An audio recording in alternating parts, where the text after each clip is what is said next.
Salutations chers citoyens du monde. Nous sommes Anonymous. Vous le savez sans doute déjà, mais ceci est un rappel de l'attaque informatique effectuée sur plus de 74 pays. La liste pourrait bien atteindre une centaine de pays à travers le monde samedi 14 mai. Débuté vendredi 12 mai, ce hack est l'un des plus massifs de l'histoire, voire le plus vaste jamais découvert.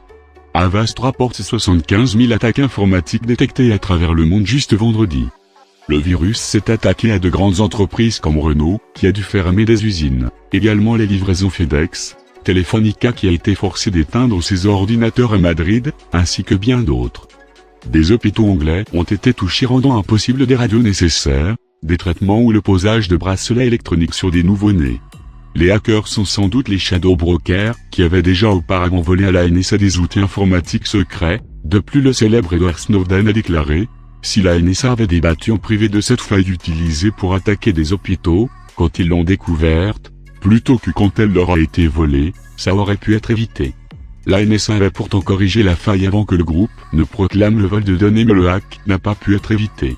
Afin que vous compreniez mieux, voici quelques explications sur le fonctionnement du programme. Le hack marche par rançon logiciel ou ransomware, qui bloque le système informatique de la victime et prend en otage les données, qui sont alors cryptées. Un compte à rebours se lance ensuite, il faut donc payer la rançon avant que la fin du temps imparti où toutes les données sont alors perdues. La somme est de $300 devant être payée par Bitcoin. Évidemment, rien n'assure que les données sont bien rendues après, les données bancaires peuvent aussi être hackées lors de la transaction.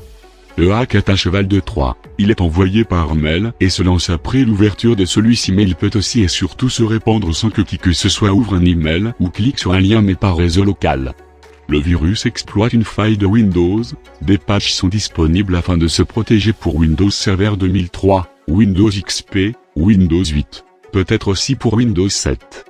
Il est donc recommandé d'installer le patch MS17-010. WannaCry ransomware est même stoppable. En effet, Malwaretech a découvert l'adresse d'un site internet dans le code du logiciel. Le virus tentait de se connecter à ce site lors de sa diffusion. Si le site était injoignable, il poursuivait sa propagation. Ayant constaté que le nom de domaine était à vendre, Malwaretech l'a simplement acheté, activant sans s'en rendre compte le mécanisme d'urgence qui semblait avoir été prévu par les créateurs du logiciel et stoppant sa propagation. En 2017, alors que certains veulent nous faire croire qu'il est presque impossible d'hacker ou de craquer, nous Anonymous voulons vous rappeler que jamais aucun réseau ne sera à 100% protégé, il suffit de trouver la faille et d'attendre le moment parfait. Ceci était un message du collectif Anonymous France. Nous sommes Anonymous, nous sommes légion, nous n'oublions pas, nous ne pardonnons pas, redoutez-nous.